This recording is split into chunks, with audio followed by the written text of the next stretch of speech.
ರಾಜ್ಯ ಸರ್ಕಾರ ಈ ಹಿಂದಿನಿಂದಲೂ ದ್ವೇಷದ ರಾಜಕಾರಣ ಮಾಡ್ತಿದೆ. ಸಂಡೂರು ಅಕ್ರಮ ಜಮೀನು ಒತ್ತುವರಿ ವಿಚಾರವಾಗಿ ಕುಮಾರಸ್ವಾಮಿ ವಿರುದ್ಧ ಪ್ರಾಸಿಕ್ಯೂಷನ್ ಅನುಮತಿ ಕೇಳಿರುವ ವಿಚಾರ ಹಳೆ ಪ್ರಕರಣಗಳನ್ನ ತೆಗೆಸಿ ತನಿಖೆ ನಡೆಸುತ್ತಿದೆ. ಇದೇ ರೀತಿ ಬಿಎಸ್ವೈ ಪ್ರಕರಣಕ್ಕೆ ಸಂಬಂಧಿಸಿದಂತೆ ತನಿಖೆ ನಡೆಸಿದ್ರೆ ಆದ್ರೆ ಅದರ ಕುರಿತು ಯಾವುದೇ ಸಾಕ್ಷ್ಯಾಧಾರಗಳು ದೊರೆಯಲಿಲ್ಲ. ನ್ಯಾಯಾಲಯದಲ್ಲಿ ಪ್ರಕರಣ ನಿಲ್ಲಲಿಲ್ಲ. ಹುಬ್ಬಳ್ಳಿಯಲ್ಲಿ ಕೇಂದ್ರ ಸಚಿವ ಪ್ರಹ್ಲಾದ್ ಜೋಶಿ ಈ ರೀತಿಯಾಗಿ ಹೇಳಿಕೆ ನೀಡಿದ್ದಾರೆ. ಅದೇ ರೀತಿ ಕುಮಾರಸ್ವಾಮಿ ವಿರುದ್ಧವೂ ತನಿಖೆಗೆ ಮುಂದಾಗಿದ್ದಾರೆ. ಇದು ದ್ವೇಷದ ರಾಜಕಾರಣ ಎಂದು ಜೋಶಿ ಗುಡುಗಿದ್ದಾರೆ. ಅಧಿಕಾರ ಮಟ್ಟಕ್ಕೆ ಗಳಿಸಬಾರದು, 2 ವರ್ಷ ಆದ್ಮೇಲೆ ಮಾಡಬೇಕು ಅಂತ ರೆಸೊಲ್ಯೂಷನ್ ಕೊಟ್ಟರೆ ರಾಜ್ಯ ಸರ್ಕಾರ ಆ ರೀತಿ ಇವ್ರ ರೆಸೊಲ್ಯೂಷನ್ಗೆ ಮಾನ್ಯತೆ ಮಾಡಿ 2 ವರ್ಷದ ನಂತರ ಮಾಡಲಿ. ಅದನ್ನು ಏನು 2 ವರ್ಷದಾಗ ಇಷ್ಟು ವರ್ಷ ಇದ್ದಿದ್ದು 2 ವರ್ಷದಾಗ ಏನು ಇದಾಗಲ್ಲ. ಮತ್ತು ನನಗೇನು ಗೊತ್ತೂ ಇಲ್ಲಿದೆ. ನನಗೆ ಈಗ ಬಂದ ಮೇಲೆ ವೀರಣ್ಣ ಅವ್ರು ಹೇಳಿದ್ರು, ನಾವು ಮೊನ್ನೆ ಹಿಂಗೆ ರೆಸೊಲ್ಯೂಷನ್ ಮಾಡಿ ಒಂದು ಪ್ರೆಸ್ ಮೀಟ್ ಮಾಡೀವಿ ಅಂತೇಳಿ ನಾನು ಇವತ್ತು ಪ್ರಶ್ನೆಗೆ ಮೀಡಿಯಾದಾಗ ನೋಡಿದೆ. ಸರಿ, ಕುಮಾರಸ್ವಾಮಿ ಅವರು ಸಂಡೂರು ಅಕ್ರಮ ಗಣಿಗಾರಿಕೆ ಕೇಸ್ ಇತ್ತು, ಮತ್ತೊಮ್ಮೆ ರಾಜ್ಯಪಾಲರಿಗೆ ಪ್ರಾಸಿಕ್ಯೂಷನ್ಗೆ ಅನುಮತಿ ಕೂಡ ಕೊಟ್ಟಿದ್ದಾರೆ ಸರ್ ಲೋಕಾಯುಕ್ತ. ನೋಡ್ರಿ, ದೇಶದ ರಾಜಕಾರಣ ನಡೆದದೆ. ಕೇಸ್ ಕ್ಲೋಸ್ ಆಗಿದ್ದು ಹೊಸ ಕೇಸ್ ತೆಗೆಯುವಂಥ ಪ್ರಯತ್ನ. ಇವ್ರ ಬಗ್ಗೆ ಏನು ಹೇಳಿದ್ರು ಯಡಿಯೂರಪ್ಪನವ್ರ ಪೋಕ್ಸೋ ಕೇಸ್ ಬಗ್ಗೆ? ಪರಮೇಶ್ವರದ ಆನ್ ರೆಕಾರ್ಡ್ ಸ್ಟೇಟ್ಮೆಂಟ್ ಅದ, ನಿಮ್ಮಲ್ಲಿ ಸಿಗ್ತದೆ. ಕನ್ನಡ ನಮ್ಮ ರೀಜನಲ್ ಕರ್ನಾಟಕದ ಚಾನಲ್ಗಳಿದ್ದಾವ, ಅದರಲ್ಲಿ ನೀವು ನಿಮ್ಮ ಸ್ಟೇಟ್ಮೆಂಟ್ನ ನಿಮ್ಮ ರೆಕಾರ್ಡ್ದಲ್ಲೇ ಇದೆ. ಆ ಹೆಣ್ಮಗಳು ಅಂದರೆ ಈಗೇನು ಪಾಪ ತೀರಿ ಹೋಗಿದ್ದಾರೆ, ಅವರು ಭಾಳ ಜನರ ಮೇಲೆ ಕಂಪ್ಲೇಂಟ್ ಕೊಟ್ಟಿದ್ದಾರೆ. ಅವ್ರು ಹ್ಯಾಬಿಚುವಲ್ ಕಂಪ್ಲೇಂಟ್ ಅಂತ ಹೇಳಿದ್ದಾರೆ.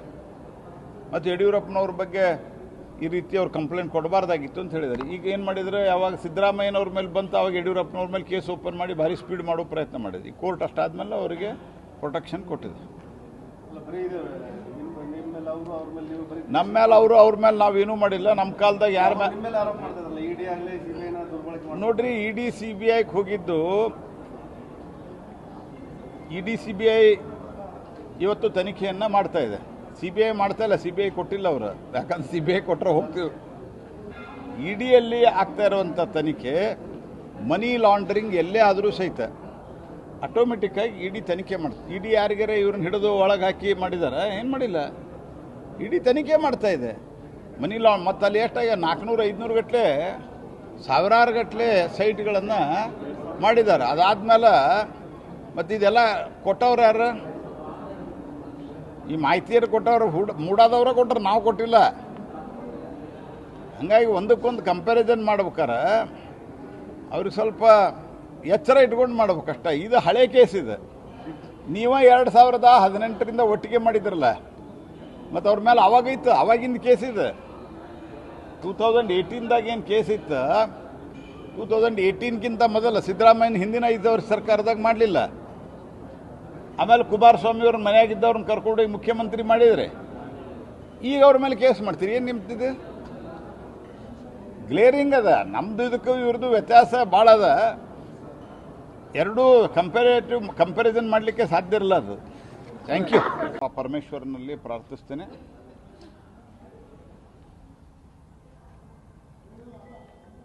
ಮೊನ್ನೆ ಉಪಮುಖ್ಯಮಂತ್ರಿಗಳಾದಂಥ DK ಶಿವಕುಮಾರ್ ಅವರು ಬೆಂಗಳೂರಿನ ಇನ್ಫ್ರಾಸ್ಟ್ರಕ್ಚರು ರೋಡ್ ಬಗ್ಗೆ ಪ್ರಶ್ನೆ ಮಾಡಿ ಇದು ಮಾಡಲಿಕ್ಕೆ ಸಾಧ್ಯವೇ ಇಲ್ಲ ಅನ್ನೋ ಅರ್ಥದಲ್ಲಿ ಹೇಳಿದ್ದಾರೆ. ಅದಾದ ನಂತರ ಬೆಂಗಳೂರಿನಲ್ಲಿರುವಂಥ ಉದ್ಯಮಪತಿಗಳು ಯಾರನ್ನ ಇವರು ಇನ್ವೆಸ್ಟರ್ ಮೀಟ್ ಮಾಡಿ ಬರ್ರಿ ಅಂತ ಕರೀತಾರ, ಅವರು ಒಂದು ಟ್ವೀಟ್ ಮಾಡಿದರೆ ಅದಕ್ಕೆ ಅವರನ್ನು ತೀವ್ರವಾಗಿ ಅಪಮಾನಿಸುವಂಥದ್ದು, ಮಾನಸಿಕವಾಗಿ ಅವರನ್ನು ಕುಗ್ಗಿಸುವಂಥ ಪ್ರಯತ್ನ ಕಾಂಗ್ರೆಸ್ ಪಾರ್ಟಿ ಮಾಡ್ತಾಯಿದೆ. ಅಭಿವೃದ್ಧಿ ಮಾಡ್ತೀವಿ ಅಂತ ಹೇಳಿ ಬಂದಂಥವರು ಇವತ್ತು ಭ್ರಷ್ಟಾಚಾರ ಅಂತೂ ಎಲ್ಲ ಮಿತಿಮೀರಿದೆ. ಈಗ ನನ್ನ ಕಡೆ ಕಲಘಟಗಿ ವಿಧಾನಸಭಾ ಕ್ಷೇತ್ರದ ಅಂಬೋಳಿ ಗ್ರಾಮದವ್ರು ಬಂದಿದ್ದರು. 24 ತಾಸದಿಂದ ಕರೆಂಟ್ ಕೊಡ್ತಾ ಇಲ್ಲ ಅವ್ರಿಗೆ 24 ಅವರ್ಸಿಂದ. ಅನೇಕ ಆ ಹಳ್ಳಿ ಅಲ್ಲಿ ಸುತ್ತಮುತ್ತಲಿನ ಹಳ್ಳಿಯವರಿಗೆ ಮೊನ್ನೆ ಹೋಗಿ ಅವರು ಹೆಸ್ಕಾಂ MD ಅವ್ರನ್ನೂ ಭೇಟಿಯಾಗಿ ಬಂದಾರ. ಇದಕ್ಕಿಂತ ಮೊದಲು ಒಂದು 16-17 ತಾಸು ಕಟ್ ಮಾಡ್ತಾ ಇದ್ರಂತ, ಈಗ 24 ತಾಸಿನಿಂದ ವಿದ್ಯುತ್ತೇ ಇಲ್ಲ.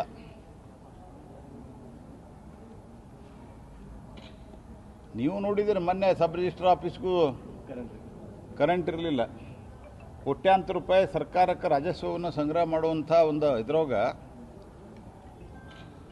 ವಿದ್ಯುತ್ ಇರಲಾರ್ದಂಥ ದುಸ್ಥಿತಿ. ಮತ್ತಿದೆಯಲ್ಲ ಫ್ರೀ ಅಂತ ಹೇಳಿದ್ದು ಒಂದು ತಡ, ಎಲ್ಲ ದರಗಳು ಜಾಸ್ತಿ ಆಗ್ಯಾವ. ಮಂದಿ ಸಾಯ್ಬೇಕಂದ್ರೂ ನೀವು ರೊಕ್ಕ ಕೊಟ್ಟು ಸಾಯ್ಬೇಕನ್ನುವಂಥ ಸ್ಥಿತಿ ಒಂದು 50 ರೂಪಾಯಿ ಮಾಡ್ಯಾರ. ಸುಸೂತ್ರವಾಗಿ ಸಾಯಲಿಕ್ಕೂ ಬಿಡಲಾರ್ದಂಥ ಸರ್ಕಾರ ಅಂದ್ರೆ ಕರ್ನಾಟಕದಲ್ಲಿನ ಕಾಂಗ್ರೆಸ್ ಸರ್ಕಾರ, ಭ್ರಷ್ಟ ಕಾಂಗ್ರೆಸ್ ಸರ್ಕಾರ. ಪ್ರಿಯಾಂಕಾ ಖರ್ಗೆ, ಮೋಹನ್ ದಾಸ್ ಪೈ ಮತ್ತು ಇತರರು ಬೆಂಗಳೂರು ಇನ್ಫ್ರಾಸ್ಟ್ರಕ್ಚರ್ ಬಗ್ಗೆ ಮಾತನಾಡಿದ್ದಕ್ಕಿಲ್ಲ ನಾವು ಸರಿಪಡಿಸ್ಕೊಳ್ತೀವಿ ಅಂತ ಹೇಳೋದು ಬಿಟ್ಟು ನಮ್ಮ ಕಾಲದಾಗೂ ಮಾಡ್ಯಾರ ಅವ್ರು ಕೆಲವು ಸರ್ತೆ. ಅವರೇನು ಕಾಂಗ್ರೆಸ್ಸು BJP ಆ ಟೈಮ್ದಲ್ಲಿ ನಾವು ವಿನಮ್ರವಾಗಿ ಹೇಳಿದ್ದೀವಿ, ಇಲ್ಲ ಏನು ನಿಮ್ಮ ಸಲಹೆ ಕೊಡ್ರಿ ಸಲಹೆ ಮಾಡ್ಕೋತೀವಿ ಅಂತ. ಈ ರೀತಿ ದುರಹಂಕಾರದ ವರ್ತನೆ ರಾಜಕಾರಣದಲ್ಲಿ ಇರೋರಿಗೆ ಒಳ್ಳೇದಲ್ಲ. ನಾನು ಹಿಂದಿನೂ ಒಮ್ಮೆ ಹೇಳಿದ್ದೆ, ಕನಿಷ್ಠ ಪಕ್ಷ ಈ ಪ್ರಿಯಾಂಕಾ ಖರ್ಗೆ ಅವ್ರ ತಂದೆಯನ್ನಾದರೂ ಸ್ವಲ್ಪ ನೋಡಿ ಕಲಿಬೇಕು. ಅವರು ಇಷ್ಟು ಚಿಲ್ಲರೆಯಾಗಿ ಮಾತಾಡೋದಿಲ್ಲ ಅವರು ಇತ್ತೀಚೆಗೆ ಸ್ವಲ್ಪ ರಾಹುಲ್ ಗಾಂಧಿ ಪ್ರಭಾವದಿಂದ ಸ್ವಲ್ಪ ಏನೇನೋ ಮಾತಾಡ್ತಿರ್ತಾರೆ, ಆದರೂ ತೀರಾ ಕ್ಷುಲ್ಲಕವಾಗಿ ಮಾತನಾಡುವಂಥ ಒಂದು ಪ್ರವೃತ್ತಿ ಬೆಳೆಸಿಕೊಂಡು ಜನರನ್ನು ಅಪಮಾನಿಸುವಂಥದ್ದು ಇದು ಸರಿಯಲ್ಲ. ಎರಡನೇದಾಗಿ ನಾನು ನಿನ್ನೆನೋ ಆಲ್ರೆಡಿ ರಿಯಾಕ್ಟ್ ಮಾಡಿದ್ದೇನೆ, ಇವತ್ತು ನೀವು ಮತ್ತೊಮ್ಮೆ ಕೇಳ್ತಾ ಇದ್ದೀರಿ ಅಂತ ರಿಯಾಕ್ಟ್ ಮಾಡ್ತಾ ಇದ್ದೇನೆ. ಬೆಳಗಾವಿಯಲ್ಲಿ ನಡೆದಂಥ ಘಟನೆ, ಕಂಡಕ್ಟರ್ ಮೇಲೆ ನಡೆದಂಥ ಹಲ್ಲೆ, ಇದು ಯಾವ ಕಾರಣಕ್ಕೂ ಒಪ್ಪಲಿಕ್ಕೆ ಸಾಧ್ಯ ಇಲ್ಲ. ಮರಾಠಿ ಮಾತಾಡೋದಿಲ್ಲ ಅನ್ನೋ ಕಾರಣಕ್ಕಾಗಿ ಹಲ್ಲೆ ಮಾಡಿದ್ದಾರೆ ಅಂದರೆ ಅದು ಅತ್ಯಂತ ಅಕ್ಷಮ್ಯ ಅಪರಾಧ. ಸರ್ಕಾರ ಕಟ್ಟುನಿಟ್ಟಿನ ಕ್ರಮ ತೆಗೆದುಕೊಳ್ಳೋದು. ಆದರೆ ನಾನು ಹೋರಾಟಗಾರರಿಗೆ ಇಲ್ಲಿನೂ ಮತ್ತು ಅಲ್ಲಿನೂ, ಮಹಾರಾಷ್ಟ್ರದಲ್ಲಿ ಮತ್ತು ಇಲ್ಲೂ ಕೂಡ ಕರ್ನಾಟಕದ ಬಸ್ಸುಗಳನ್ನು ಅವ್ರು ತಡೆದು ನಿಲ್ಲಿಸೋದು, ಅವ್ರ ಬಸ್ಸುಗಳನ್ನು ನಾವಿಲ್ಲಿ ತಡೆದು ನಿಲ್ಲಿಸೋದು. ಎರಡೂ ಬಸ್ನಾಗ 2 ಜನ ಇರ್ತಾರೆ. ಮರಾಠಿ ಮಾತಾಡೋರು ಇರ್ತಾರೆ, ಕನ್ನಡ ಮಾತಾಡೋರು ಇರ್ತಾರೆ. ಮಹಾರಾಷ್ಟ್ರ ಬಸ್ನಾಗೂ ಇರ್ತಾರೆ, ಕರ್ನಾಟಕ ಬಸ್ನಾಗೂ ಇರ್ತಾರೆ. ಮಹಾರಾಷ್ಟ್ರ ಸರ್ಕಾರದ ಬಸ್ನಲ್ಲಿಯೂ ಕರ್ನಾಟಕ ಸರ್ಕಾರದ ಬಸ್ನಲ್ಲಿಯೂ ಇರ್ತಾರೆ. ಹಾಗಾಗಿ ಅವ್ರ ಮೇಲೆ ಅತ್ಯಂತ ಕಟ್ಟುನಿಟ್ಟಿನ ಕಾನೂನಿನ ಕ್ರಮವನ್ನು ಸರ್ಕಾರ ಕೈಗೊಳ್ಳಿ. ಅದ್ರ ಬಗ್ಗೆ ನಮ್ಮ ಸಂಪೂರ್ಣ ನಮ್ಮ ಪಾರ್ಟಿದು ನಮ್ಮದು ವೈಯಕ್ತಿಕವಾಗಿ ಬೆಂಬಲನೂ ಇದೆ. ಆದರೆ ಈ ರೀತಿ ಬಸ್ಸುಗಳನ್ನು ನಿಲ್ಲಿಸಿ ಮಾಡೋದರಿಂದ, ಅವ್ರು ಮಾಡೋದರಿಂದ ನಾವು ಮಾಡೋದರಿಂದ ಅವರು, ಈ ರೀತಿಯಾಗಿ ಆಗೋದ್ರಿಂದ ಜನಸಾಮಾನ್ಯರಿಗೆ ತೊಂದರೆ ಆಗ್ತಾ ಇದೆ. ಬಸ್ನಲ್ಲಿದ್ದಂಥ ಜನಸಾಮಾನ್ಯರು ಭಯಭೀತರಾಗ್ತಾ ಇದ್ದಾರೆ.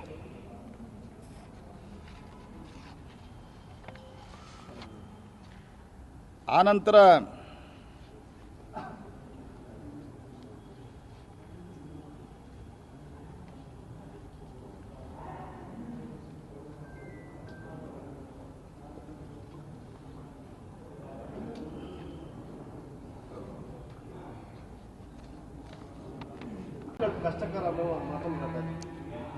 ಅನೌನ್ಸ್ಮೆಂಟ್ ಮಾಡ್ಬೇಕಾದ್ರೆ ನೋಡ್ಬೇಕಾಗಿತ್ತು ನಿಮ್ಮ ಯೋಗ್ಯತಾ ಏನಿದೆ ಅಂಥೇಳಿ.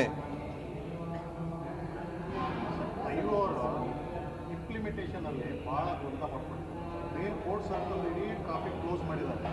ಡೇ ಟೈಮಲ್ಲಿ ಸಣ್ಣ ರೋಡಿಗೆ ಡೈವರ್ಷನ್ ಕೊಡ್ತಾರೆ. ರಾತ್ರಿ ಹೊತ್ತು ವರ್ಕ್ ಮಾಡೋದು ಇವತ್ತು ಕೂಡ ಕ್ಲೋಸ್ ಮಾಡ್ತಾರೆ. ಅಲ್ಲ, ಇದರ ಬಗ್ಗೆ ನಾನು ಮೀಟಿಂಗ್ ತೆಗೆದುಕೊಂಡು DC ಪೊಲೀಸ್ ಕಮಿಷನರು ಮತ್ತು ಮಹಾನಗರ ಪಾಲಿಕೆ ಕಮಿಷನರ್ಗೆ ಹೇಳಿದ್ದೇನೆ. ಮತ್ತು ಇದರಲ್ಲಿ ಬಹಳ ವರ್ಷಗಳಿಂದ, ಮೊನ್ನೆನೂ ಕೆಲವರು ನಮ್ಮ ಮೀಟಿಂಗ್ ಆದ ನಂತರ ಕೆಲವು ಮಾಧ್ಯಮದವರು ಬಂದಿದ್ರು, ಎಲ್ಲರೂ ತಾವು ಇರಲಿಲ್ಲ. ಅವತ್ತು ನಾನು ಹೇಳಿದ್ದೇನೆ, ನಾವು ಹೊರಟ್ಟಿಯವರು ಇದ್ರು ಮೀಟಿಂಗ್ದಾಗ. ಹೊರಟ್ಟಿಯವರು ಡೆಲ್ಲಿಗೆ ಬಂದು ಮನವಿ ಕೊಟ್ಟಿದ್ದರು ನನಗೆ, ಏನಾರ ಮಾಡಿ ಫ್ಲೈಓವರ್ ಮಾಡಿಸ್ರಿ ಅಂಥೇಳಿ ಆವಾಗ ಇನ್ಕ್ಲೂಡಿಂಗ್ ಹಿಂದಿನ ಸಿದ್ದರಾಮಯ್ಯ ಸರ್ಕಾರದಾಗೂ ಸಹಿತ ಅದಕ್ಕೆ ದುಡ್ಡು ಕೊಡಲಿಕ್ಕೆ ಪ್ರಪೋಸಲ್ ಕಳಿಸಿದ್ರು. ದುಡ್ಡು ನಾವು ಕೊಟ್ಟಿವಿ. ಇಂಪ್ಲಿಮೆಂಟೇಷನ್ನು ರಾಜ್ಯ ಸರ್ಕಾರ ಮಾಡ್ತಾ ಇದೆ. ನಾನು ಅದಕ್ಕೆ ಆರೋಪ ಪ್ರತ್ಯಾರೋಪದಲ್ಲಿ ತೊಡಗಲಿಕ್ಕೆ ನಾನು ಇಚ್ಛೆ ಪಡೋದಿಲ್ಲ. ನಾನು ರಾಜ್ಯ ಸರ್ಕಾರಕ್ಕೆ ನಾನು ಸೆಲ್ವಕುಮಾರ್ ಅವರಿಗೂ ಹಲವಾರು ಬಾರಿ ಮಾತಾಡಿದ್ದೀನಿ. ನೀವು ಬಂದು ಮೀಟಿಂಗ್ ತಗೊಂಡು ಇಂಪ್ಲಿಮೆಂಟೇಷನ್ದಾಗಿರುವಂಥ ದುಡ್ಡು ಕೊಟ್ಟಿದ್ದ ತಪ್ಪನ್ನೋ ಸ್ಥಿತಿಯಲ್ಲಿ ಆಗಿಬಿಟ್ಟಿದೆ. ಮತ್ತು ಯಾವುದೇ ಡಿಸೈನನ್ನು ನಾವ್ಯಾರೂ ಮಾಡಿಲ್ಲ. ಸರ್ಕಾರದ ಪಕ್ಷ ಬದಲಾಗಿರ್ಬೋದು, ಅವತ್ತಿನ ಸರ್ಕಾರಿ ಅಧಿಕಾರಿಗಳ ಮಾಡಿದ್ದಾರೆ. ಅದಕ್ಕೆ ನಾವು ಒಂದು ಬಲ ತುಂಬಲಿಕ್ಕೆ IIT Dharwad, BUB university, IIT ಚೆನ್ನೈದು ಮತ್ತು ಇಲ್ಲಿರುವಂಥ ನುರಿತ ಕೆಲವು ಕಾಂಟ್ರಾಕ್ಟರ್ಗಳು ಯಾರು ಆಲ್ರೆಡಿ ಕಾಂಟ್ರಾಕ್ಟ್ ಆದ ನಂತರ ಯಾರು ಅದರ ಪಾರ್ಟಿಸಿಪೇಟು ಮಾಡಿಲ್ಲ ಅಂಥ ಕಾಂಟ್ರಾಕ್ಟರ್ಗಳು, ನುರಿತ ಕಾಂಟ್ರಾಕ್ಟರ್ಗಳ ಇಂಜಿನಿಯರ್ಗಳನ್ನು ಕೂಡಿಸಿ ಡಿಸೈನ್ ಮಾಡಿ, ಅವತ್ತು ಗುರುದತ್ ಹೆಗಡೆ ಅವರಿದ್ದರು ಜಿಲ್ಲಾಧಿಕಾರಿಗಳಾಗಿ, ಲಾಬುರಾಮ್ ಅವರಿದ್ದರು, ಅವರೆಲ್ಲ ಸೇರಿ ಈ ಡಿಸೈನನ್ನು ಮಾಡಿದ್ದಾರೆ. ಇದನ್ನು ಇಂಪ್ಲಿಮೆಂಟ್ ಮಾಡಲಿಕ್ಕೆ ರಾಜ್ಯ ಸರ್ಕಾರ ಗಮನ ಹರಿಸಬೇಕು. PWD ಸಚಿವರು, ಜಿಲ್ಲಾ ಮಂತ್ರಿಗಳು ಇದನ್ನು ಕೂತ್ಕೊಂಡು ಸಮಸ್ಯೆ ಬಗೆಹರಿಸ್ಬೇಕಂತ ನಾವು ವಿನಂತಿ ಮಾಡ್ತೇನೆ. ನಂದೇನು ಅವರು ಮಾಡ್ತಾ ಇಲ್ಲ ಅಂತ ಅವರು ಮೀಟಿಂಗ್ ತೊಗೊಂಡಾರ, ಲಾಡ್ ಅವರು ಮೀಟಿಂಗ್ ತೊಗೊಂಡಾರ. ಎಲ್ಲದರಲ್ಲಿಯೂ ಆರೋಪ ಮಾಡೋದು ನನ್ನ ನೇಚರ್ದಲ್ಲಿ ಇಲ್ಲ. ಅವರು ಮೊನ್ನೆನೋ ಮೀಟಿಂಗ್ ತೊಗೊಂಡಾರ ಅಂತ ನನಗೆ ಜಿಲ್ಲಾಧಿಕಾರಿಗಳು ರಿಪೋರ್ಟ್ ಮಾಡ್ಯಾರ. ಆದರೆ ಇದನ್ನು ಸ್ವಲ್ಪ ಸ್ಪೀಡಪ್ ಮಾಡಲಿಕ್ಕೆ ಲಾಡ್ ಅವರು ಮತ್ತು ನಮ್ಮ ಸತೀಶ್ ಜಾರಕಿಹೊಳಿ ಅವರು, ನಮ್ಮ ಭಾಗದವರ ಇದ್ದಾರೆ ಇಬ್ಬರು, ಇದು ವಿಶೇಷ ಕ್ರಮ ತೆಗೆದುಕೊಂಡು ಈ ಸಮಸ್ಯೆ ಬಗೆಹರಿಸಿ ಕೆಲಸ ಫಾಸ್ಟ್ ಆಗುವಂಗೆ ಮಾಡಬೇಕು. ಯಾಕಂದರೆ ಅಧಿಕಾರಿಗಳಲ್ಲಿ, ರಾಜ್ಯ ಸರ್ಕಾರದ ಅಧಿಕಾರಿಗಳೇನು ಇಂಪ್ಲಿಮೆಂಟ್ ಮಾಡ್ತಾ ಇದ್ದಾರೆ ಅವರಲ್ಲಿ ಗೊಂದಲ ಭಾಳ ಇದೆ. ನೀವು ಹೇಳಿದ್ದು ಸರಿ ಇದೆ, ಗೊಂದಲ ಭಾಳ ಇದೆ. ಆ ಗೊಂದಲ ಸರಿ ಮಾಡಲಿಕ್ಕೆ ನಾ ಮೀಟಿಂಗ್ ತೊಗೊಳ್ತೇನೆ, ನಾ ಹೇಳಿ ಹೋಗಿರ್ತೇನೆ, ಆಯ್ತೆಲ್ಲ ಸರಿ ಮಾಡ್ತೀವಿ ಅಂತ ಹೇಳಿ ಮತ್ತು ಮುಂದಿನ ವಾರ ಬರೋ ತನಕ ನಾನು 15 ದಿವಸ ಬಿಟ್ಟು ಮೀಟಿಂಗ್ ತೊಗೊಳ್ಳೋ ತನಕ ಹಂಗೆ ಇರ್ತದೆ. ಅದಕ್ಕೆ ಕ್ರಮ ತೆಗೆದುಕೊಳ್ಳಿಕ್ಕೆ ಅಧಿಕಾರ ಇರುವಂಥ ಮಂತ್ರಿಗಳು ಅವರು ಸ್ವಲ್ಪ ವಿಶೇಷ ಗಮನ ಹರಿಸ್ಬೇಕಂತ ನಂದು ಆಗ್ರಹ ಅದ ಅಷ್ಟೇ. ಆಲ್ರೆಡಿ ನಾನು ಹೇಳಿದಂಗೆ ಸಂತೋಷ್ ಲಾಡ್ ಅವರು 2-3 ಮೀಟಿಂಗ್ ತೊಗೊಂಡಾರೆ. ಈ ವಾರದಾಗೂ ಒಂದು ಮೀಟಿಂಗ್ ತೊಗೊಂಡಾರ ನನಗೆ ಜಿಲ್ಲಾಧಿಕಾರಿಗಳು ನಿನ್ನೆ ಗಮನಕ್ಕೆ ತಂದಿದ್ದಾರೆ. But implementation is done by the state government. ನಮಗೂ ಭಾಳ ನೋವಿದೆ, ಏನಪ್ಪ ದುಡ್ಡು ಕೊಟ್ಟು ಬಯಸ್ಕೊಳ್ಳೋ ಸ್ಥಿತಿ ಬಂದದಲ್ಲ ಅಂತ ಅನ್ನಿಸ್ತಾ ಇದೆ. ಮತ್ತು ಅದು ಒಂದು ನಿಮಿಷ, ಈ ಒಂದು ಫ್ಲೈಓವರ್ ಏನಿದೆ ಇದು ಸಿಟಿಯೊಳಗಿರೋದು, ನಮ್ಮ ಭಾರತ ಸರ್ಕಾರಕ್ಕೆ ಏನೂ ಸಂಬಂಧ ಇಲ್ಲಿದೆ. ಎಲ್ಲ ಭಾಳ ಅವತ್ತಿನ ಸಂದರ್ಭದಲ್ಲಿದ್ದಂಥ ಜನಪ್ರತಿನಿಧಿಗಳು, ಉದಾಹರಣೆಗೆ ನಮ್ಮ ಬಸವರಾಜ ಹೊರಟ್ಟಿಯವರು, ಆ ಸಂದರ್ಭದಲ್ಲಿ ಇಲ್ಲಿಂದ ಪ್ರಾತಿನಿಧ್ಯ ಮಾಡ್ತಾ ಇದ್ದಂಥ ಜಗದೀಶ್ ಶೆಟ್ಟರು, ಧಾರವಾಡನೂ ಇನಿಷಿಯಲ್ ಪ್ರಾಜೆಕ್ಟ್ದಾಗ ಇನ್ವಾಲ್ವ್ ಆಗಿತ್ತು. ಇದು ಮುಗಿದ ನಂತರ ಧಾರವಾಡ ನೋಡೋಣ ಅಂಥೇಳಿ ಅದು ಮುಂದಕ್ಕೆ ಹಾಕಿದ್ವಿ. ಆವಾಗಿದ್ದಂಥ ಅರವಿಂದ್, ಮೊದಲೇ ಸರ್ತಿ MLA ಆಗಿದ್ದಂಥ ಅರವಿಂದ್ ಬೆಲ್ಲದವರು, ಅದಕ್ಕಿಂತ ಚಂದ್ರಕಾಂತ್ ಬೆಲ್ಲದವರು ಬಂದು ಮನವಿ ಕೊಟ್ಟಿದ್ದರು. ಆನಂತರ ಅನೇಕ ಸಂಘ ಸಂಸ್ಥೆಗಳು, ಚೇಂಬರ್ ಆಫ್ ಕಾಮರ್ಸ್ ಸಹಿತ ಅವೆಲ್ಲ ಮನವಿ ಕೇಳ್ತಾರೆ, ಹುಡುಕಿದ್ರೆ ಸಿಗ್ತಾವೀಗ ಚೇಂಬರ್ದಾಗ, ಅವರೆಲ್ಲ ಕೂಡಿ ಮನವಿ ಕೊಟ್ಟಿದ್ರು. ಇದರ ಭಾಳ ಡಿಸ್ಕಷನ್ ಆಗಿದೆ, ಭಾರತ ಸರ್ಕಾರದ ರೆಕಾರ್ಡ್ದಲ್ಲಿದೆ. ಇದು ನಮಗೆ ಬರೋದೇ ಇಲ್ಲ ಭಾರತ ಸರ್ಕಾರಕ್ಕೆ. ಅದು ನ್ಯಾಷನಲ್ ಹೈವೇನೂ ಇಲ್ಲ, ಮುಂದೆ ನ್ಯಾಷನಲ್ ಹೈವೇ ಆಗೋ ಸಾಧ್ಯತೆಯೂ ಇಲ್ಲ. ನಾವು ದುಡ್ಡು ಕೊಡಲ್ಲ ಅಂತ ಆನ್ ರೆಕಾರ್ಡ್ ಸೆಕ್ರೆಟ್ರಿ ನಮ್ಮ ದುಡ್ಡು ಕೊಡೋದಿಲ್ಲ ಅಂತ ಬರೆದ್ರು. ಅದಾದ ನಂತರ ಗಡ್ಕರಿ ಅವರು ಸರಿನೋ ತಪ್ಪು, ನಾ ಅಲ್ಲಿ ಹೋದಾಗ ಪ್ರಾಮಿಸ್ ಮಾಡಿ ಬಂದೀನಿ ಅಂತ ಅದನ್ನು ಓವರ್ಲುಕ್ ಮಾಡಿ ದುಡ್ಡು ಕೊಟ್ರ. ಉಪಯೋಗ ಮಾಡಿರಿ, ನಮ್ಮದೇನು ಯಾರ ಬಗ್ಗೆ ಇದ್ರ ಬಗ್ಗೆ ತಂಟೆ ತಕರಾರು ಮಾಡಿ ಅಭಿವೃದ್ಧಿಗೆ ಕಂಟಕ ಮಾಡೋದು ಒಂದು ವಿಚಾರ ಅಲ್ಲ. ಅದು ರಾಜ್ಯ ಸರ್ಕಾರದ ಇಬ್ಬರು ಮಂತ್ರಿಗಳು ಹೆಚ್ಚು ಗಮನ ಕೊಟ್ಟು ಅಧಿಕಾರಿಗಳಿಗೆ ಸ್ವಲ್ಪ ಟೈಟ್ ಮಾಡಿದರೆ ಸರಿಯಾಗುತ್ತೆ. ಇದು ಮುಗಿದ್ಮೇಲೆ ಅದು ಮೊದಲೇದ್ದು ಅದ್ರ DPR ಕೊಡ್ತಾ ಇಲ್ಲ. ಎರಡನೇದು ಇದು ಮುಗಿಲಾರ್ದದ್ದು ಏನು ದುಡ್ಡು ತೊಗೊಂಡು ಮಾಡ್ತೀವಿ ಅಂತ ಹೇಳ್ತಾರೆ ನನಗೆ ಗಡ್ಕರಿ ಅವ್ರು. ಮೊನ್ನೆ ಮಾತಾಡಿದ್ದು ಇದು ಇನ್ನೊಂದು 6 ಮುದ್ದು ಬರಬೇಕು ಅಂಥೇಳಿ. ಮೊದಲು ಅದನ್ನು 10 ತರ್ತೇವೆ, ಕೋರ್ಟಿಗೆ ಸ್ಟೇ ತೊಗೊಂಬರ್ತಾರೆ ರಾಜ್ಯ ಸರ್ಕಾರಕ್ಕೆ. ನಾನು ಇವರಿಗೆ ಸತೀಶ್ ಜಾರಕಿಹೊಳಿ ಅವ್ರಿಗೆ ಮಾತಾಡ್ತೀನಿ, ಅದನ್ನು ಸರಿ ಮಾಡಿರಿ ಅಂತ ಹೇಳಿದ್ರು. ಅವ್ರು ಇದನ್ನು ಮಾಡಲಿ, ಅದಕ್ಕೂ ಕೊಡಿಸ್ಲಿಕ್ಕೆ ಪ್ರಯತ್ನ ಮಾಡ್ತೀನಿ. ಬಡವರಿಗಷ್ಟೇ ಕೊಡಬೇಕು ಅಂತಂದು ಹೊಸ ಚರ್ಚೆ ನಡೀತಿದೆ ಸರ್ ಕಾಂಗ್ರೆಸ್. ನೋಡ್ರಿ, ಮೊದಲೇದು ಗ್ಯಾರಂಟಿ ಮುಟ್ಟ್ಯಾವೆಲ್ಲ ಹೇಳ್ರಿ, 100% ಎಲ್ಲರೂ ಮುಟ್ಟ್ಯಾವೇನ? ಈಗ ಮೊನ್ನೆ ಏನು ಹೇಳಿದ್ರೆ, ನಾವು ಸ್ಟೇಟ್ಮೆಂಟ್ ಕೊಟ್ಟ ಮೇಲೆ ಭಾಗ್ಯಲಕ್ಷ್ಮಿ ನೀವಾಗ ಕೇಳಿದ್ರಿ, ನಾನು ಹೇಳಿದ್ದೆ 8 ದಿವಸದಾಗ ಹಾಕ್ತೀವಿ ಅಂತ ಏನೋ ಸ್ಟೇಟ್ಮೆಂಟ್ ಕೊಟ್ಟಿದ್ರು. ಈಗೇನಾಯ್ತು? ಇಲ್ಲ, ಇನ್ನೊಂದು ತಿಂಗಳು ಮುಂದೆ ಹಾಕ್ತೀವಿ ಅಂತ ಹೇಳ್ಯಾರಿಲ್ಲ. ನಿನ್ನೆ ದಿವಾಳಿ ಆಗಿದೆ ಕಾಂಗ್ರೆಸ್ ಪಾರ್ಟಿಯ ಸರ್ಕಾರ. ನಾನು ಹಿಂದೂ ಈ ಪ್ರಶ್ನೆ ಕೇಳೇನೆ. ಸಿದ್ದರಾಮಯ್ಯನವರು ಮತ್ತು ಕಾಂಗ್ರೆಸ್ ಪಾರ್ಟಿಯವರು ತಮಗೆ ಅನುಕೂಲವಲ್ಲದ ಪ್ರಶ್ನೆಗಳಿಗೆ ಎಂದು ಉತ್ತರ ಕೊಡೋದಿಲ್ಲ. ಮೀಡಿಯಾದವ್ರನ್ನ ದಬಾಯಿಸಿಬಿಡ್ತಾರೆ ಅವ್ರು, ಸಿದ್ದರಾಮಯ್ಯನವರಂತೂ. ಅವ್ರು ಹೇಳಿದ್ರ ನಾವು SC ST SCP TSP ಹಣವನ್ನು ಹಾಕ್ತೀವಿ ಅಂತ. SCP TSP ಹಣ ಇರೋದು ಯಾಕೆ? ಅದನ್ನು ಬಳಸ್ಕೊಂಡ್ರೆ ತಪ್ಪೇನು ಅಂತಲೂ ಕೂಡ ಕೆಲ ಸಚಿವರು ನಾ ಕೇಳೋದು ಅದು ಇರೋದು ನಿಮ್ಮ ಗ್ಯಾರಂಟಿಗೆ ನೀವು ಹೇಳಿಲ್ಲ. ಅವಾಗ ನಾವು SC ST ಏರಿಯಾದಲ್ಲಿ ಅದು ಇರೋದು ರಸ್ತೆ ಮಾಡಲಿಕ್ಕೆ, ಇನ್ಫ್ರಾಸ್ಟ್ರಕ್ಚರ್ ಕೊಡಲಿಕ್ಕೆ, ನೀರು ಕೊಡಲಿಕ್ಕೆ, ಈ ರೀತಿ ಬೇಸಿಕ್ ಎಮ್ಯುನಿಟೀಸನ್ನು ಆ ಓಣಿಯೊಳಗೆ ಆ ಮೊಹಲ್ಲಾದಾಗ ಕೊಡಬೇಕು ಆ ಲೊಕ್ಯಾಲಿಟಿಯಲ್ಲಿ ಅನ್ನೋದಕ್ಕೆ ಆ ದುಡ್ಡಿರೋದು. ನಮ್ಮ MP ಫಂಡ್ನೊಳಗೂ ಸಹಿತ ಒಂದು ಪರ್ಟಿಕ್ಯುಲರ್ ಪೋರ್ಷನ್ನು ST ST ಏರಿಯಾದಾಗ ಕೆಲಸ ಮಾಡ್ಲಿಕ್ಕೆ ಇರ್ತದೆ. ಹಂಗೆ ಸರ್ಕಾರದ ಒಂದು ಫಂಡ್ನಾಗ SCP TSP ಹಣ ಅದಿರೋದು ಇನ್ಫ್ರಾಸ್ಟ್ರಕ್ಚರ್ ಮಾಡಲಿಕ್ಕೆ. ನೀವು ಆ ದುಡ್ಡು ತೊಗೊಂಡ್ರೆ ಇನ್ಫ್ರಾಸ್ಟ್ರಕ್ಚರ್ ಎಲ್ಲಿ ಮಾಡ್ತೀರಲ್ಲಿ? ದಲಿತ ಓಣಿಗಳಲ್ಲಿ, ST ಓಣಿಗಳಲ್ಲಿ, ST ಜನ ಜಾಸ್ತಿ ಇರುವಲ್ಲಿ ಏನಕ್ಕೇನು ಕಾರಣದಿಂದ ರಸ್ತೆ ನೀರು ಸರಿಯಾಗಿರಲಾರ್ದ ಕಡೆ ಮಾಡಿಡ್ಲಿಕ್ಕೆ ಆ ದುಡ್ಡಿರೋದು. ನೀವು ಹೇಳಿದ್ರ ಸಿದ್ದರಾಮಯ್ಯನವರು, DK ಶಿವಕುಮಾರ್ ಅವರೇ, ಇಲ್ಲ ನಾವು SC ಗ್ಯಾರಂಟಿ ಹಣ ಕೊಡಲಿಕ್ಕೆ ಈ ಎರಡೂ ಹಣವನ್ನು SCP TSP ಬಳಸ್ತೀವಿ ಅಂತ ಹೇಳಿದ್ದಾರೆ ನೀವು. ಅಂದ್ರೆ ನಾಚಿಗೇಡಿನ ಒಂದು ಪರಮಾವಧಿ ಇದೆ. ಅಂದರೆ ಏನು ಬೇಕಾದ್ದು ಮಾಡಿನೂ ಸಮರ್ಥನೆ ಮಾಡಿಕೊಳ್ಳುವಂಥ ಒಂದು ದಪ್ಪ ಚರ್ಮದವರು ಇವರು. ಇಲ್ಲ ದುಡ್ಡಿಲ್ಲ, ನಾವೀಗ ಸದ್ಯ ಅದನ್ನು ಉಪಯೋಗ ಮಾಡಿವಿ, ಆಮೇಲೆ ವಾಪಸ್ ಕೊಡ್ತೀವಿ ಅಂತ ಹೇಳೋದೂ ಇಲ್ಲ. ಅದನ್ನ ಬಳಸಿಕೊಡ್ರೆ ತಪ್ಪು. ನೀವು ಹೇಳಿದ್ರಿ ನಂಗಾರ ನಾವು ಅವ್ರು ರಸ್ತೆ ಮಾಡೋದಿಲ್ಲ, ಅವ್ರಿಗೆ ನೀರು ಕೊಡೋದಿಲ್ಲ, ಅವ್ರಿಗೆ ವಿದ್ಯುತ್ ಕಂಬ ಇತ್ಯಾದಿ ಅಗತ್ಯ ಇದ್ರೆ ಹಾಕೋದಿಲ್ಲ, ಆ ದುಡ್ಡು ನಾವು ಇಲ್ಲೇ ಬಳಸ್ಕೋತೀವಿ ಅಂತ ಹೇಳಿದ್ರಿ ನೀವು. ಕಾಂಗ್ರೆಸ್ ಪಾರ್ಟಿ ಅವರಿಗೆ ಈ ಭ್ರಷ್ಟಾಚಾರದ ಕಾರಣದಿಂದ ಸಿಕ್ಕಾಪಟ್ಟೆ ಭ್ರಷ್ಟಾಚಾರ. ಪೊಲೀಸ್ ಇಲಾಖೆಯಿಂದ ಹಿಡ್ಕೊಂಡು ರೆವಿನ್ಯೂ ಇಲಾಖೆ ತನಕ ಭಯಂಕರ ಪ್ರಮಾಣದಲ್ಲಿ ಬ್ರಹ್ಮಾಂಡ ಭ್ರಷ್ಟಾಚಾರದ ಕಾರಣದಿಂದ ಇವ್ರದ್ದು ಆರ್ ಟಿ ಒ ಇನ್ಸ್ಪೆಕ್ಟರ್ ಟ್ರಾನ್ಸ್ಫರ್ದಾಗ ನೋಡಿದ್ರಲ್ಲಿ ಮೊನ್ನೆ ಎಲ್ಲ ಕಡೆ ಅವರು ದುಡ್ಡು ತೊಗೊಂಡು ಮಾಡಿಲ್ಲ ಅಂತ ಅವರೇ ಅಲಿಗೇಷನ್ ಮಾಡ್ಯಾರ. ಹಿಂಗಾಗಿ ಭ್ರಷ್ಟಾಚಾರದಿಂದ ದುಡ್ಡಿಲ್ಲ, ಆಡಳಿತ ನಡೆಸ್ಲಿಕ್ಕಾಗ್ತಾ ಇಲ್ಲ, ಯಾವುದೇ ಮುಂದಾಲೋಚನೆ ಇಲ್ಲದೆ ಅನೌನ್ಸ್ಮೆಂಟ್ ಮಾಡ್ಯಾರ, ಅದನ್ನು ಮಾಡ್ತಾ ಇಲ್ಲ.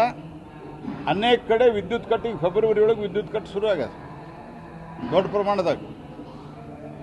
ಹಾಗಾಗಿ ಒಂದು ಸಂಪೂರ್ಣವಾದಂಥ ನಿಷ್ಕ್ರಿಯವಾದಂಥ ದುರುದ್ದೇಶದಿಂದ ಅದನ್ನು ಘೋಷಣೆ ಮಾಡಿ ಯಾರಿಗೂ ಸಿಗಲಾರ್ದಂಗೆ ಹೆಂಗೆ ವ್ಯವಸ್ಥೆ ಮಾಡೋದು ಅನ್ನುವಂಥದ್ದನ್ನು ಮಾಡ್ತಾ ಇದ್ದಾರೆ.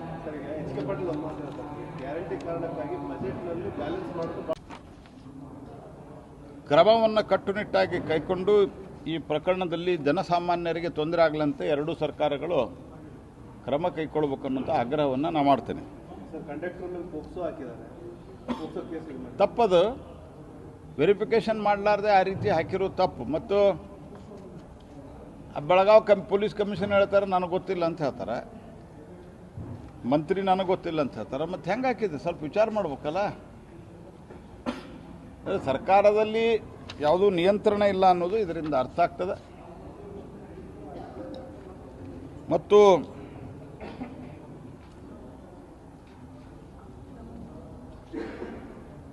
ಕಾಂಗ್ರೆಸ್ ಪಾರ್ಟಿ ಇವತ್ತಿನವರೆಗೆ ಸ್ಯಾಮ್ ಪಿತ್ರೋಡ ಹೇಳಿಕೆ ಬಗ್ಗೆ ನಾವು ಡಿಸ್ಟೆನ್ಸ್ ಮೇಂಟೈನ್ ಮಾಡ್ತೀವಿ ಅಂತ ಹೇಳ್ಯಾರ. ಅವ್ರನ್ನ ಹೊರಗೆ ಹಾಕಿಲ್ಲ, ಸಸ್ಪೆಂಡು ಮಾಡಿಲ್ಲ. ನಮ್ಮ ದೇಶದ ವಿರೋಧದ ಸ್ಟೇಟ್ಮೆಂಟನ್ನು ಬೇರೆ ದೇಶದಾಗ ಕೂತು ಈ ಸ್ಯಾಮ್ ಪಿತ್ರೋಡ ಅನ್ನೋ ವ್ಯಕ್ತಿ ಕೊಡ್ತಾರೆ. ಅವರು ರಾಹುಲ್ ಗಾಂಧಿಗೆ ಮೇನ್ ಅಡ್ವೈಸರ್. ಅಂದ್ರೆ ಹಿಂದೆ ರಾಹುಲ್ ಗಾಂಧಿ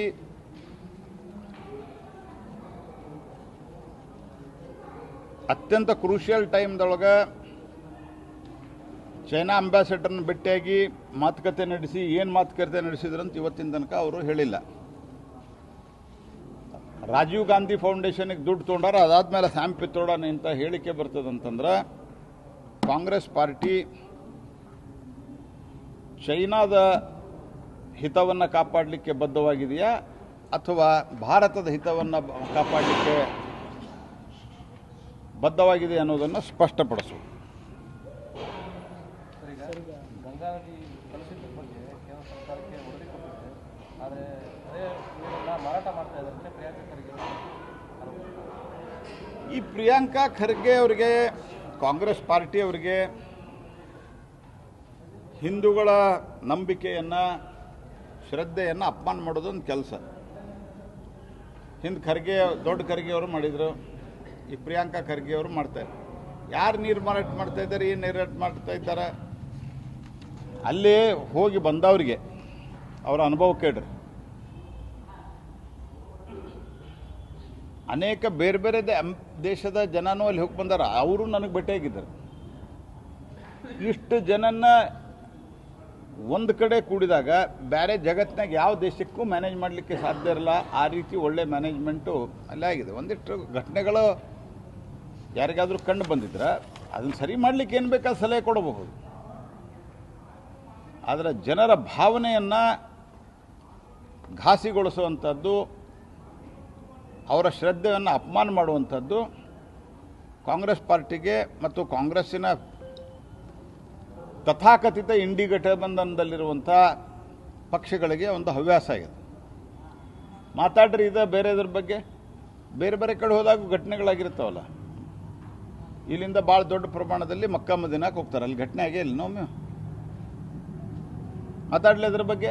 ಅಲ್ಲಿ ಹೋಗಿ ಏನು ಉದ್ಧಾರ ಆಗ್ತೀರಿ ಅಂತ ನೋಡಿ ಧೈರ್ಯ ಇದ್ರೆ, ನಾ ಅಂತ ಇಲ್ಲ, ನಾ ಕ್ಲಿಯರ್ ಮಾಡ್ತಾ ಇದ್ದೇನೆ. ಹೋಗೋರು ಶ್ರದ್ಧೆಯಿಂದ ಅಲ್ಲಿ ಹೋಗ್ತಾರೆ, ನಂದೇನು ತಕರಾರಿಲ್ಲ ಅದಕ್ಕೆ. ಮಾತಾಡಲಿ ಕಾಂಗ್ರೆಸ್ ಪಾರ್ಟಿಯವರು. ಅಂದ್ರೆ ಯಾವ ಸಮಾಜ ಪ್ರಿಯವಾದ ಸಮಾಜದ ತನ್ನಷ್ಟಕ್ಕೆ ತಾನು ನೀವು ಪೂಜೆ ಮಾಡಿದ್ರು ಸರಿ, ಪೂಜೆ ಮಾಡದಿದ್ರು ಸರಿ, ಈ ದೇವ್ರನ್ನ ಮಾಡಿದ್ರು ಸರಿ, ಆ ದೇವ್ರನ್ನ ಮಾಡಿದ್ರು ಸರಿ, ಒಂದು ಉದಾರ ಭಾವನೆಯಿಂದ ಇರ್ತಾರೆ. ಅವ್ರ ಬಗ್ಗೆ ನೀವು ಬಾಯಿ ಬಂದಂಗೆ ಮಾತಾಡ್ತೀರಿ ಕಾಂಗ್ರೆಸ್ ಪಾರ್ಟಿಯವರು. ಜನ ಈಗಾಗಲೇ ನಿಮ್ಮನ್ನು ಭಾಳಷ್ಟು ರಾಜ್ಯದಲ್ಲಿ ಅಡ್ರೆಸ್ ಇಲ್ಲದಾರಂಥ ಸ್ಥಿತಿಗೆ ನೀವು ಬಂದಿದ್ದೀರಿ. ಬೇರೆದಂದ್ರೆ ಹಿಂದೂಗಳಿಗೆ ಅಪಮಾನ ಮಾಡಿದ್ರೆ ಅಲ್ಪಸಂಖ್ಯಾತರು ಖುಷಿ ಆಗ್ತಾರೆ, ಅವ್ರು ಓಟ್ ಬರ್ತದೆ ಅನ್ನುವಂಥ ವೋಟ್ ಬ್ಯಾಂಕ್ ಪಾಲಿಟಿಕ್ಸ್ ಇದು. Sir, guarantee